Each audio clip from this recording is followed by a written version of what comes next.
Capítulo 9. Los caminos del exilio. Existe una imagen que se repite en todo el continente. Un joven despidiéndose de su madre.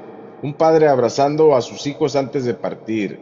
Una mujer dejando atrás a sus padres. Una familia vendiendo lo poco que posee para intentar comenzar de nuevo. Una llamada telefónica desde otro país.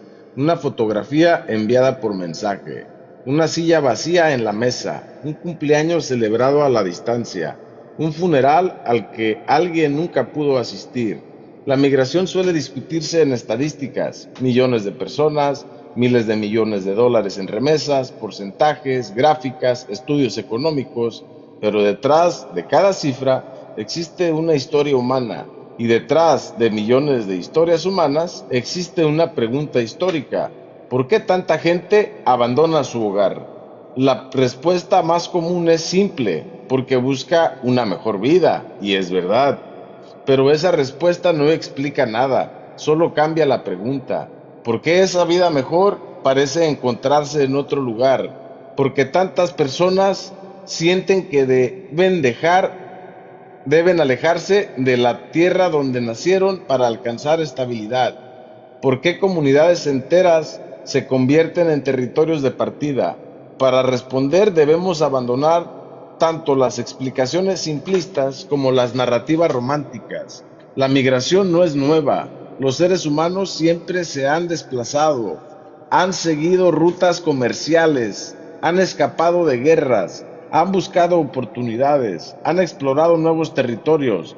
La movilidad forma parte de la historia humana, pero los movimientos migratorios masivos que caracterizan al mundo moderno tienen causas específicas, y muchas de ellas son económicas. Cuando una persona migra, raramente lo hace porque despertó una mañana deseando abandonar todo lo que conoce. La mayoría de las veces migra porque percibe que quedarse es más difícil que partir. La decisión suele ser dolorosa, implica abandonar familia, amigos, costumbres, paisajes, recuerdos, lengua, comunidad. Implica convertirse en extranjero, y nadie se convierte en extranjero voluntariamente en extranjero si siente que posee alternativas suficientes en casa. Por eso las migraciones masivas suelen actuar como una especie de termómetro social. Revelan tensiones profundas, desequilibrios económicos, falta de oportunidades, inseguridad, instabilidad política, desigualdad. No son la enfermedad, son el síntoma. Durante siglos América Latina ha experimentado enormes movimientos de población, algunos internos, del campo a la ciudad, otros internacionales, del sur hacia el norte, de regiones rurales hacia centros industriales, de economías periféricas hacia economías más desarrolladas. Las rutas cambian, las causas fundamentales suelen parecerse.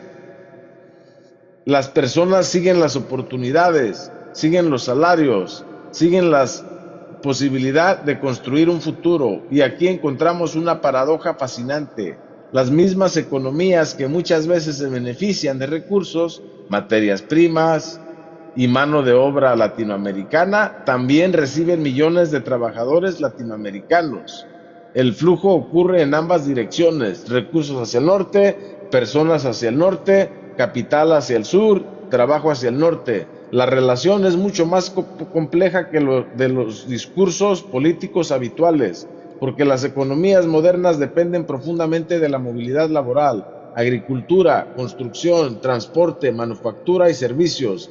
Millones de empleos funcionan gracias al trabajo de personas migrantes. Sin embargo, la discusión pública suele presentar a los migrantes únicamente como un problema, como una amenaza, como una carga, y esa narrativa ignora una realidad evidente. Las personas migran porque existen sistemas económicos que demandan su trabajo. Si no existiera demanda, los movimientos migratorios serían mucho más menores. La migración es un fenómeno de oferta y demanda, tanto como cualquier otro proceso económico, pero limitar la discusión a la economía también sería insuficiente, porque las personas no son mercancías, son seres humanos, y los seres humanos cargan historias, memorias, identidades, dolores, esperanzas. Por eso la migración produce una experiencia tan peculiar. El migrante vive entre mundos, pertenece a dos lugares y a veces siente que no pertenece completamente a ninguno. Cuando está en su país de origen es visto como alguien que se fue. Cuando está en el país receptor es visto como alguien que llegó. Siempre existe una frontera invisible, una sensación de tránsito permanente, una búsqueda constante de pertenencia. La experiencia mexicoamericana ilustra perfectamente esta realidad. Millones de personas crecieron entre dos historias, dos idiomas, dos culturas, dos memorias colectivas, dos formas distintas de entender el mundo. No son menos mexicanas, no son menos estadounidenses, son algo nuevo, el resultado de siglos de encuentros, conflictos, migraciones y transformaciones. Y precisamente por eso ocupan una posición única. Pueden observar ambos lados de la frontera, pueden entender contradicciones que otros no perciben, pueden reconocer similitudes donde otros ven únicamente diferencias. Pero la migración también tiene costos profundos, costos que rara vez aparecen en los balances económicos, pueblos envejecidos porque los jóvenes se marcharon, familias fragmentadas, niños criados por abuelos, comunidades vaciadas, talentos que nunca regresan, conocimientos que se trasladan, energía humana que se desplaza hacia otros sistemas económicos. Durante décadas, América Latina ha exportado algo más valioso que cualquier material, ha exportado personas, trabajadores, técnicos, profesionales, agricultores, constructores, emprendedores, madres, padres, sueños, y aunque las remesas representan una fuente importante de ingresos para millones de familias, también revelan una contradicción dolorosa. Muchas comunidades sobreviven gracias al dinero enviado por personas que tuvieron que marcharse para conseguirlo. La economía local depende de quienes ya no viven ahí. Es una forma extraña de desarrollo, un desarrollo construido sobre la ausencia, sobre la distancia, sobre el sacrificio. Sin embargo, sería muy injusto presentar a los migrantes únicamente como víctimas. La historia demuestra exactamente lo contrario. Los migrantes han sido algunos de los constructores más extraordinarios de la civilización moderna. Construyen ciudades, crean negocios, transforman industrias, generan riqueza, introducen nuevas ideas, conectan culturas, amplían horizontes, son puentes humanos entre sociedades. La tragedia no es que existan migrantes, la tragedia es que tantas personas sienten que deben marcharse para acceder a oportunidades básicas, porque una sociedad verdaderamente saludable debería permitir que quedarse sea una opción digna, no una condena. Y aquí aparece una pregunta aún más profunda. ¿Qué significa realmente desarrollo? Durante décadas se nos enseñó a medir el éxito mediante indicadores económicos, Producto Interno Bruto, mercados, inversiones, exportaciones. Todos son importantes, pero existe otro indicador que rara vez recibe suficiente atención. ¿Cuánta gente desea quedarse?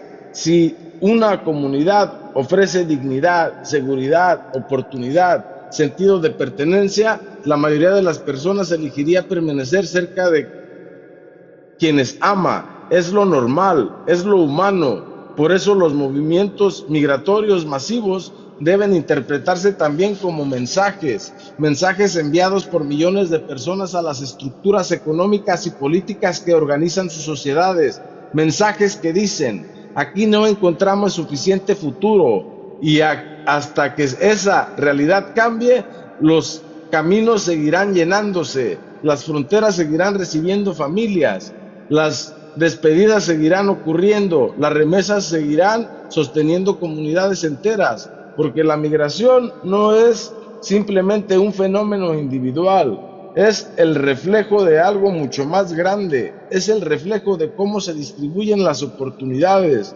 de cómo se distribuye la riqueza, de cómo se distribuye el poder, y precisamente por eso debemos examinar una de las herramientas más influyentes de esa distribución, una herramienta que pocas personas comprenden completamente, pero afecta la vida de casi todos, la deuda de las familias, la deuda de las empresas, la deuda de los gobiernos, y la deuda de las naciones enteras, porque muchas veces el poder no llega mediante ejércitos, llega mediante contratos y algunos contratos pueden durar generaciones.